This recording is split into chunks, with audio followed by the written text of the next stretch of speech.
dengi rock the wasana ayo bugam to wagim ten yamu adengi. Assalamualaikum mbokk yi maa ngi nuyu ñëpp seen tur ak seen sant man maa ngi tudd Papa Moussa Diop nekk njiitalu organisation bu ñuy wax JCI Dakar Alliance pour le mandat 2024. voilà tey ñu gis ne tey dañu woon di jëmbale li nga xam ne mooy ay wanak yi nga xamante ne ñoo leen di defar pour jox ko école Samba Dia 2 tey ana lan ngeen di sentir fi mu nekk. sentiment de satisfaction am contentement bu rëy rek lu tax am ñu am contentement bu rëy parce que lu mel nii boo ko defee ci anam yii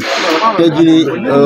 population bi nga am laaj leen def benn enquête si ñoom ndax am nañ est-ce que am nañ sentiment de satisfaction muy élèves yi muy directeur d'école bi mooy képp nga xamante ne jàngalekat nga ci école bi nga am ci contentement ñun du ñu def lu dul content parce que ñun loolu moo doon suñu ndëbët def ko ñoom ñu am ci satisfaction am ci contentement kon bu ñu demee ba gis ne ñoom seen sentiment dafa positif à travers loolu donc duñ ci def lu dul di ko rafetlu mais également tey jii nii projet bi dafa nekk ci benn ñun ay aire d'opportunité la ñuy liggéeyee si mu ngi inscrire ci aire d'opportunité bu ñuy wax impact communautaire donc bu ñu def lu dul impacté à la communauté xool besoin bi nga xamante ne moom la communauté bi soxla ñu ñëw def ko ci localité boobu donc ci anam yooyu la ñu jógee tey jii nii ñuy dox ci ba école de Samba Dia 2 bénéficier wu ci joie yooyu noonu donc dañ ci rafetlu bu baax directeur d'école bi nga xamante ne moom moo ñu ci jàppale parce que moom moo ñu ko yombalal bu dul woon moom du ñu ko yombalal moo tax ñu def ko donc contentement rek lañ ci am. waaw ci loolu aussi gis nañ monsieur le maire aussi jël li nga xamante ne moom mooy ay parcelles jox leen ko loolu aussi ana lan ngeen ci. di kontaan rek di kontaan te di ko remercier de passage monsieur Sène li mu def acte boobu dafa noble acte bu rafet la parce que ñun xaaruñ ko woon sax ci moom mais donte dafa ñu ko def moom mu gis ne ñun ñoo ngi doxal dëkk bi am nu ñuy taxawoo ci dëkk bi mu jël parcelle 600 mètres carrés octroyé ñu ko comme étant siège donc lu ñuy def lu am contentement bu rëy démb maa ngi koy wax d'une rajo de la place ne ah ñun kat bëgg nañ lëkkaloog ndaw yi nga xamante ne ñoo ngi ci gox bi ndax amuñ fii ñi nga xamante ne ñoom ñoo ñuy représenté donc bu ñu demee ba may ñu loolu ñu def ko siège donc dafay gën a yombal suñu liggéey ci localité bi mais également daf ñuy permettre tey jii ñu am interaction directe ak jeunesse bi nga xamante ne mu ngi ci localité Fimela bi ba pare ñu mën di ci fësal di ci doxal suñuy activité ci jeunesse boobu ana lan ngeen xaar ci ñoom. jeunesse bi lu ñuy xaar ci moom dul lan ñu ñëw rejoindre ñu mais également action de citoyenneté yi nga xamante ñun ñoo ngi koy def di ko doxal ñoom ñu bokk ci xam ne nit ki waroo xaar ñu lay defal dara mais da nga war a bokk ci ñuy doxal si dëkk lépp li nga war a li nga xamante war a doxal si dëkk yow da nga cee war a bokk donc ci loolu la ñuy yëngu donc bu ñu ñëwee ba ci ñoom seen localité di ko def donc ñoom ñoo ci war a njëkk a jiitu ñu accompagner leen jàppale leen lépp li nga xamante ne jeune chambre en mesure d'accompagnement la wala li nga xamante ne tey jii ne day dimbale pour nga mën a avancer mesure yooyu ak li nga xamante ne référence yooyu ñoo ngi ko yor fii au sein de notre organisation muy les jeunes chambres internationales merci.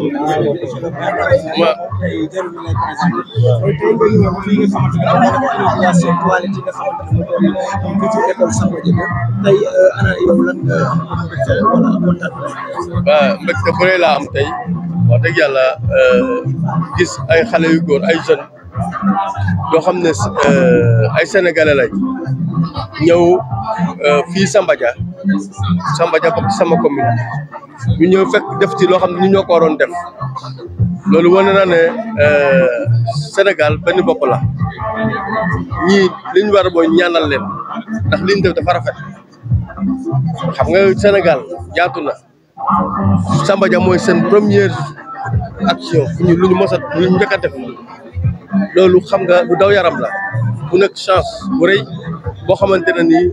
ñu tombé ko école bii nekk école boo xam ne it wax dëgg yàlla bu ma faloo te ma ñëw en 2009 bu ñu laata am 2010 ñu am projet bu ñu wax fast track ma dem ci réunion ak Kaolack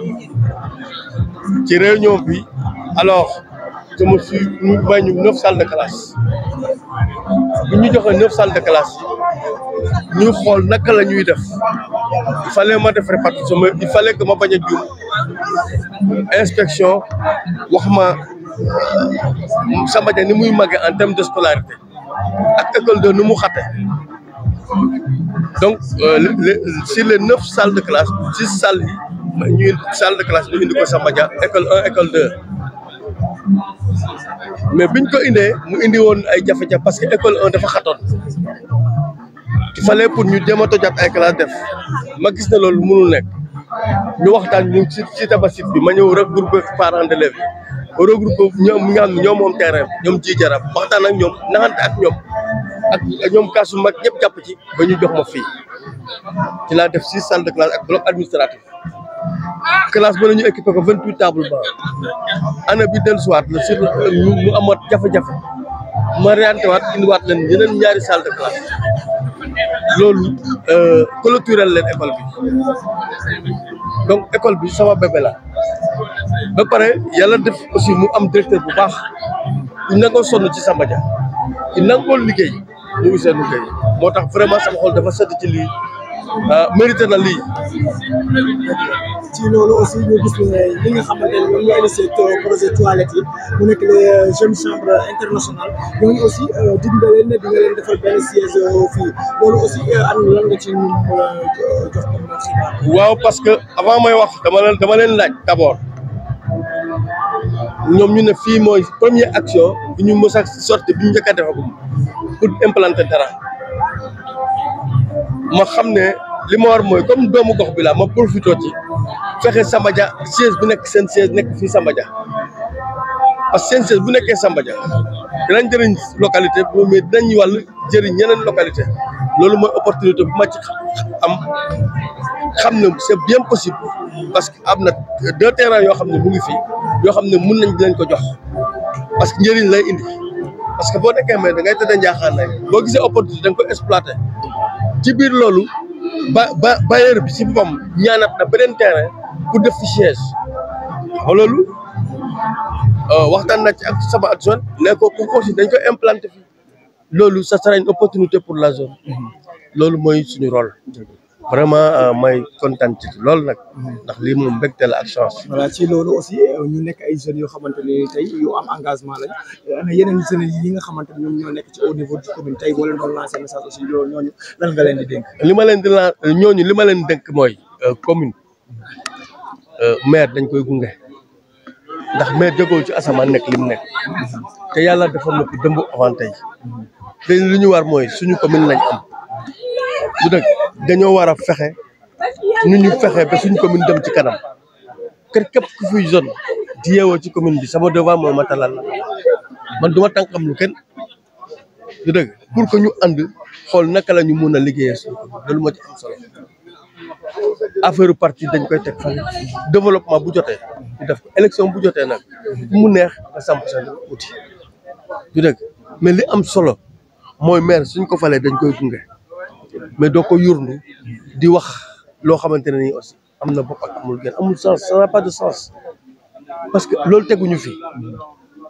dañ fi fal ñu war a doxal discipline ak yar ànd ci ak nit ñi ci jàmm loolu mooy suñu feuille de route commune duñu xas nit duñu tontante suñu doof duñu xool ci rétroviseur li ñu intéressé mooy liggéeyal commune bi parce que loolu moom fi ñu fi teg may remercier aussi Fimela FM ak Samba Dia TV parce que nag franchement li ngeen di dox li ngeen ñuy jox neex na boo duggee YouTube boo jàppee Samba Dia TV lu la ree ci Samba Dia wala mu rar la ci gox bi wax loolu yëpp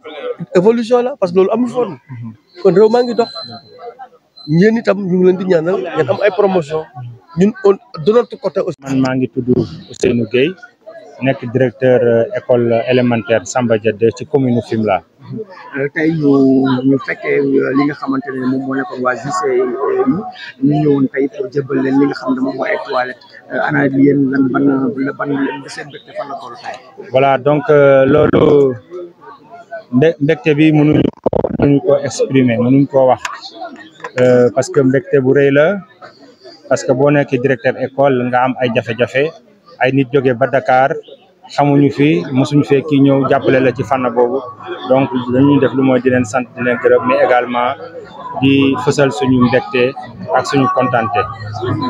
ci loolu ñoom ana ñaata toilette lañ leen defaral. waaw ñoom dañu defaral benn bloc boo xam ne am na juróom-benn porte juróom-benn bunt yi juróomi ay toilette la maanaam fu ñuy demee ginnaaw kër la mais également am na si boo xam ne uniquement pour xale yu góor yi la dañ fay taxaw di gànnuwaay voilà. ci loolu aussi ñu gis ne tey école yu bëri aussi dañuy am ay problème dañuy jàppante ay problème ana yéen lan moo nekk seen problème tey fii nga xam ne voilà donc xam nga àdduna moom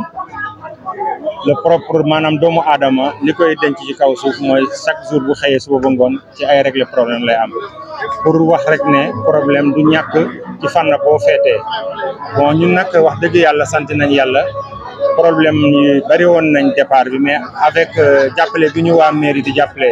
rawatina personnellement le maire Karim Sène wax dëgg yàlla suñu problème yu bari tey réglé nañ ko parce que tey amatuñ problème salle de classe mais suñu jafe-jafe yi ci gën a tar mooy ci wàllu toilette moo tax action bi nga xam ne waa Jeune Chambre Internationale Dakar Alliance def nañ ko dafa nekk lu am solo parce que dafay wàññi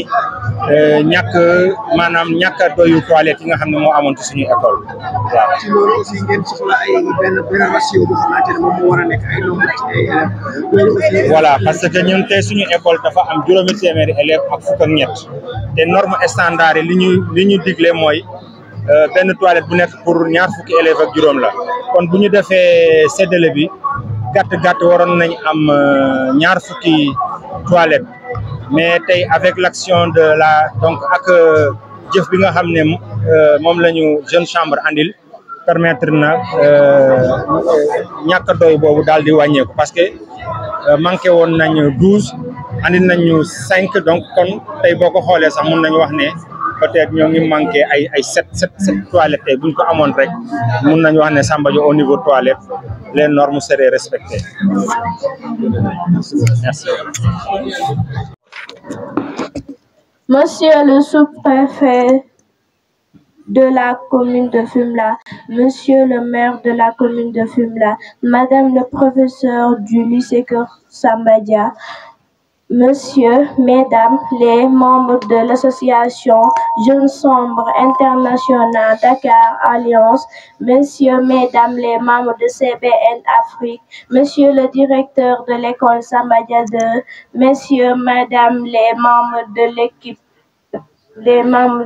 pédagogique de l'école Samba Dia 2, chers invités, chers parents, camarades élèves, nous voilà aujourd'hui réunis ce samedi 20 avril 2024 pour inaugurer le bloc sanitaire construit par l'association Jeune Chambre Internationale Dakar Alliance avec le financement de CBN Afrique. Permettez-nous d'abord de rendre grâce à Dieu qui nous a permis de débuter ces travaux dans la paix et de les terminer en toute tranquillité. Ensuite, de remercier vivement l'association Jeune Chambre Internationale Dakar Alliance et CBN Afrique pour leur engagement sans faille, leur dépouillement et surtout leur générosité. En effet, cet ouvrage nous permettra, nous garçons et filles de l'école Samba Dia, de mieux sauvegarder notre dignité. Il nous permettra d'agir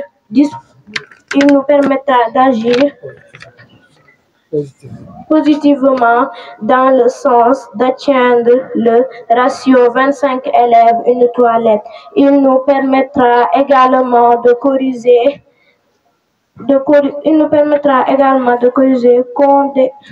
considérablement certains problèmes liés à l'insalubrité. Nous remercions également ceux et celles qui ont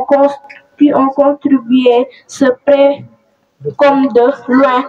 à la réalisation de cet ouvrage. Afin de s'engager à notre niveau, nous, élèves de l'école Samba Dia, de préserver cet ouvrage si important et sanitaire pour les générations actuelles et les générations futures. Abaraka,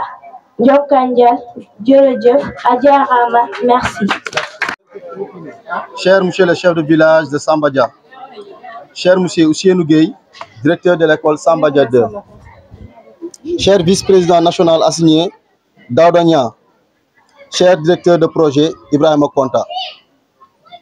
homologue président d'organisation membres en vos rangs, postulants, membres et sympathisants, chers maîtres, chers élèves, chers partenaires, chers invités, mesdames et messieurs, c'est avec un immense honneur et une profonde fierté que je vous adresse mes salutations les plus chaleureuses à l'occasion de l'inauguration du projet École Éco.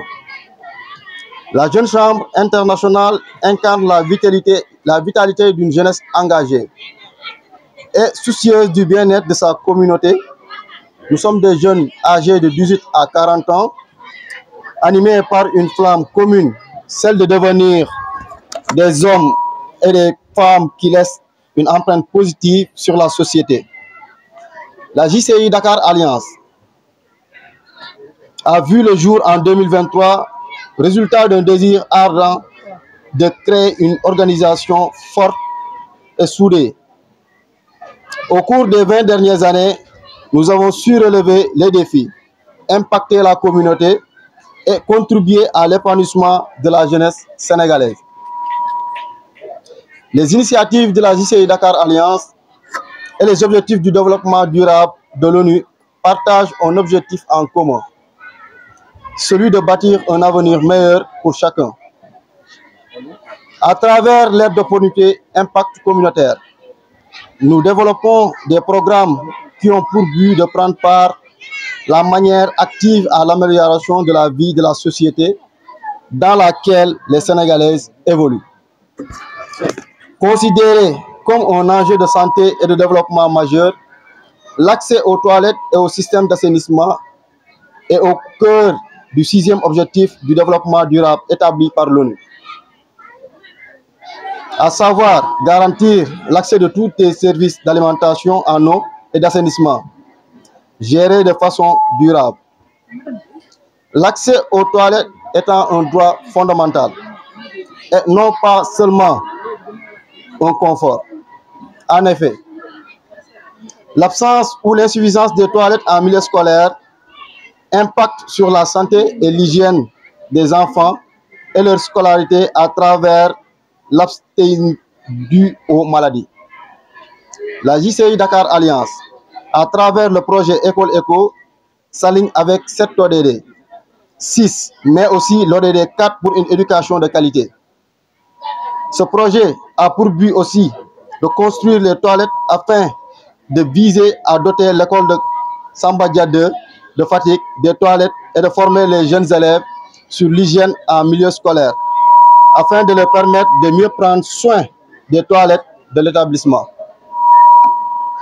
Ce projet ne sera être une réalité sans la mobilisation du capital humain et l'accompagnement des partenaires. Chers partenaires CBN Afrique, vous avez fait de ce projet une réalité dont vous êtes des acteurs clés. Vous avez permis la mise à disposition pour les élèves et le personnel de l'établissement d'un bloc de toilettes moderne et fonctionnel. Veuillez trouver en ces quelques mots notre gratitude et celle de la population de Fatick. Nous espérons la pérennisation de notre collaboration commune afin d'œuvrer à vos côtés pour le bien-être de la société. Nos remerciements à l'endroit de M. Ousseynou Gueye, directeur de l'école Samba Dia 2, pour son soutien inestimable dès le début du projet École Éco, son engagement précoce et sa facilitation des modalités d'accueil et de mise en œuvre du projet. À l'équipe de projet qui n'a aménagé aucun effort pour la réussite de cette activité, soyez fiers de vous, fiers du travail abattu. Merci à toute personne de près ou de loin qui ont contribué à la réussite de cette activité. Merci à tous les membres des organisations sœurs qui ont fait le déplacement pour travailler ce moment avec nous. Chers élèves, nous espérons que les formations faites vous serviront à prendre soin de vous et de votre environnement. Ce bâtiment est le vôtre. Cette école est la vôtre. Occupez-vous pour vous et les générations généreuses. Chère population de Samba Dia, nous espérons que le bâtiment permettra de soulager quelques maux de nos enfants. Frères et sœurs, la Jeune Chambre internationale, à travers l'organisation Dakar Alliance, se tient à vos côtés afin de vous accompagner dans l'épanouissement de la communauté. Engagement vers l'excellence, vive la Jeune Chambre Dakar Alliance, vive la Jeune Chambre internationale Sénégal. Merci. Projets humanitaires de CBN Afrique, donc une ONG basée ici au Sénégal, mais qui couvre toute l'Afrique francophone. Nous sommes la branche francophone de CBN International. Et je pourrais dire que je remercie tous les acteurs qui ont contribué à la réussite de ce projet. Mais je reste convaincu que les vrais acteurs de ce projet sont les enfants. Parce que à partir de maintenant, les enfants vont devoir s'en approprier et le futur de cet édifice va dépendre de ce que vont faire les enfants. Et par ricochet, il est donc de la responsabilité des enseignants à transférer des compétences nécessaires pour que les enfants savent comment maintenir cet ouvrage. On en a vu au niveau, par exemple, des pays comme le Japon, où on voit qu'il y a des enfants qui sont dans des écoles et qui s'occupent de leurs écoles. Il n'y a pas de personnes qui font le ménage, mais c'est aux enfants de s'occuper de leur salle de classe, c'est aux enfants de nettoyer leur bloc de latrine, c'est aux enfants de nettoyer leur réfectoire. Je pense qu'en s'inspirant de ce modèle, nous également ici au Sénégal, on peut parvenir à atteindre les mêmes résultats. Et nous savons que tout commence par l'hygiène. Lorsque l'hygiène n'est pas bonne, on doit s'attendre à ce qu'il y ait des conséquences. Et ces conséquences, ce sont des maladies qui vont également impacter finalement sur l'avenir des enfants, sur l'avenir de la communauté, sur l'avenir du village et au final sur l'avenir du Sénégal. Et donc tout part de l'hygiène. Mesdames et messieurs, merci pour tout le travail que nous avons abattu ensemble. Je vous remercie. Membre international Dakar Alliance, Monsieur Pape Moussa Diop, Monsieur et Madame de tous les officiers nationaux et locaux, Mesdames et Messieurs les membres de la Jeune Chambre internationale Sénégal, Messieurs les directeurs d'école, Monsieur le représentant du conseil de gestion de l'école, Monsieur Amadou Mokhtar Sow, Mesdames et Messieurs les enseignants, Monsieur l'entrepreneur Ibrahim Aka, chers invités, chers parents d'élèves, chers élèves. Donc, toute autorité à vos rangs et grades, permettez-moi à l'entame de mon propos de rendre grâce à Dieu qui est au début et à la fin de toute action sur terre, mais également dans les cieux. Et de prier respectueusement sur son prophète Mohammed sallallahu alayhi wa sallam. Ce jour est un grand jour pour la vie de l'école élémentaire Samba Dia 2. Cette école est confrontée à un déficit en toilettes. Quand on sait que les normes standards exigent 25 élèves par box, donc pour une école de 513 élèves, il faudrait au moins 20 box, alors que l'existant n'est que de 12 box, dont les 4 sont non fonctionnels. Donc il n'y a que 8 box qui sont fonctionnels. Donc avant l'action, avant la réalisation du bloc sanitaire qui nous réunit aujourd'hui, donc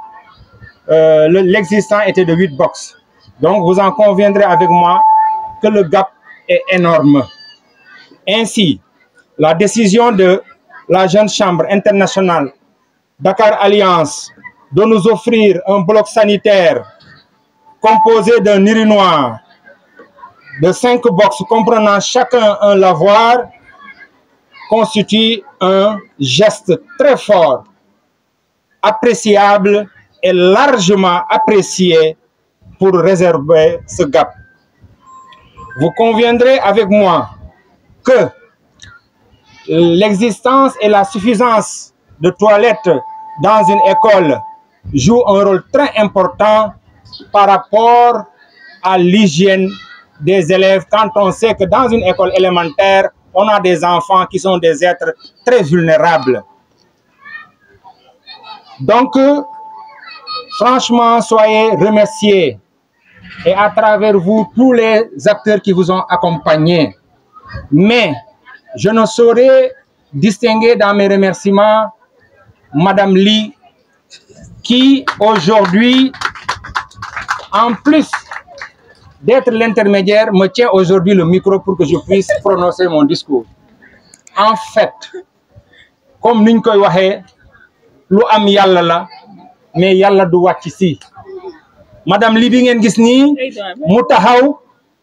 tudd Aïssatou Diouf yàlla dafa def mu ñëw ci école bi yàlla def également mu am cousin am muy Pape Moussa booba nekkagul président ñuy waxtaan ba mu xamal ko ne ko suñu école am nañu ay jafe-jafe ci toilette donc affaire bi ci moom la soxe ko kon ñu ngi koy remercier parce que di ko olof di waxee nee na bu lëg lekke alom naka gërëmee coy parce que mënoon na waxtaan ak Pape Moussa ni ko feneen Fatick ba mu dëkk Fatick am na ay école mais kon daf ñu ko yéene boobu nag yàlla àggali na ko tey kon ba ñu sante yàlla ñu ngi ko koy gërëmee moom ak ñëpp ñi nga xam ne boobu ba léegi ñu ngi ciy topp di ko jàpp. Remerciement également à la Jeune Chambre Internationale Dakar Alliance. Remerciement aussi à CBN Afrique. Remerciement à l'entrepreneur. Remerciement aussi à l'équipe pédagogique de Samba Dia 2. Les enseignantes et les enseignants de Samba Dia 2, vraiment merci beaucoup. Parce que ni ñu koy waxee benn loxo rek du tàccu booba léegi ñu ngi naan directeur mais directeur kese mënul dara ci école donc boo gisee ñu àgg fii aussi yéen seen taxawaay am na ci solo donc ñu ngi leen ci remercier di leen ñaanal. ñu ngi remercier aussi monsieur le sous-préfet et à travers monsieur le sous-préfet ñu ngi remercier monsieur Omar Diakité bi nga xam ne moo ko fi teewal parce que xam ngeen ne tey c'est un jour de repos ñu mobiliser leen ñu nangu ñëw kon monsieur le sous-préfet boo demee ci monsieur Diédhiou nga ne ko véritablement école Samba Dia 2 les parents les élèves l'équipe pédagogique ñëpp ñu ngi leen di remercier ci geste bi ngeen def ça nous va droit au cœur ngeen may ma nag ma berel remerciement un homme spécial parce que chef de village wax na ko école Samba Dia 2 biñ koy jël booba 4 classes rek la am yàlla atte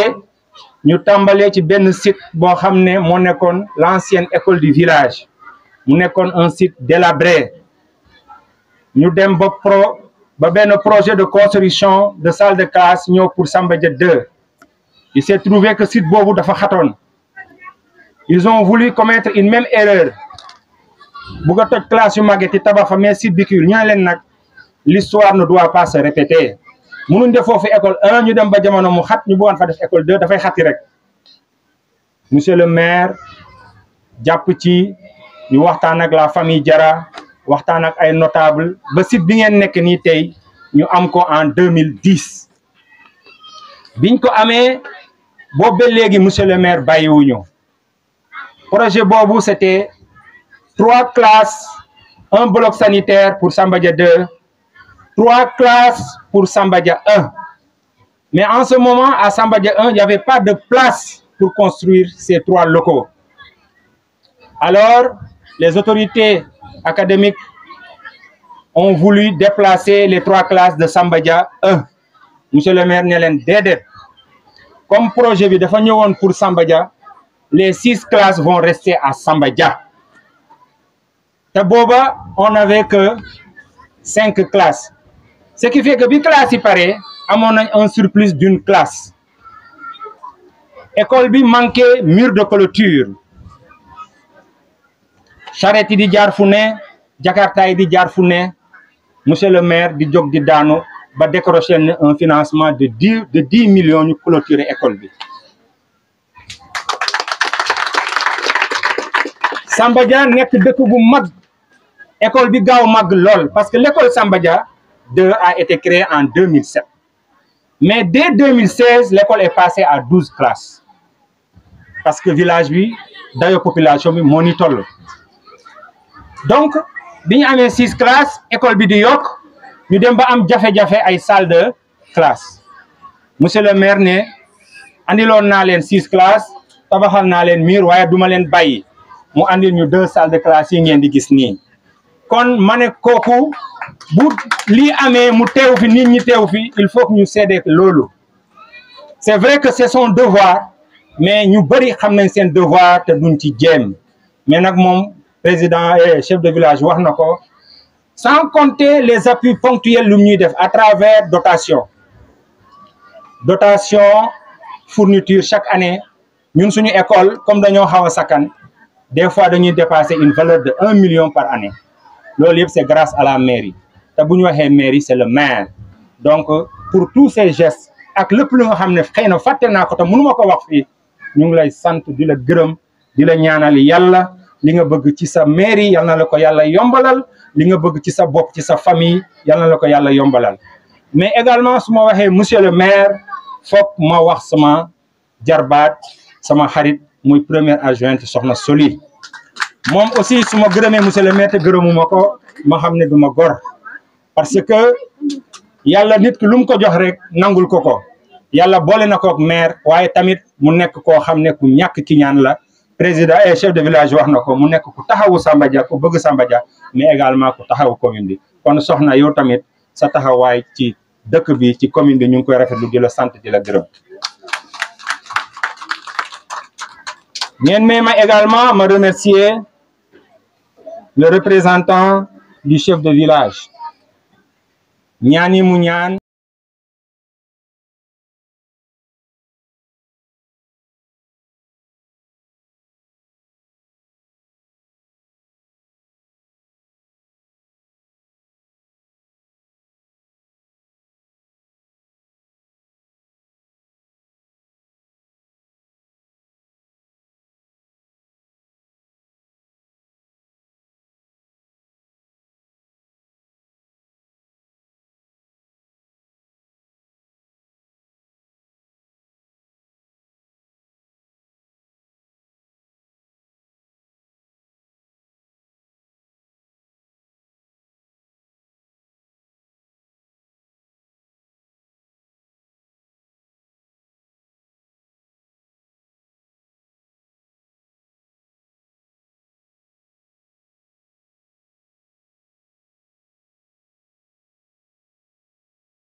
wasana ayo bukam tu wagim len yamu adengi rok tu wasana sanyanga no kontum samke jiranga te wana melolanga te yala yai boy piala wasoke e kaja dam lori fagama fatu seitu katarawa tuino basil nendilwa musli ay fanami kimka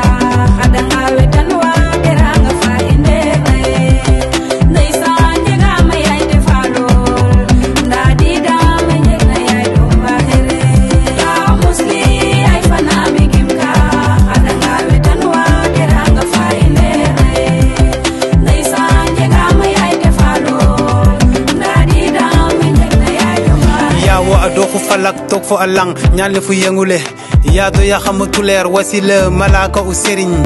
yana name gajle dom adom jani fa bisong purek ño refiro kennu leng na mi fa jaga ci ya majid u gore jab ka rog ya mubi ya andi mi ke jara ya andi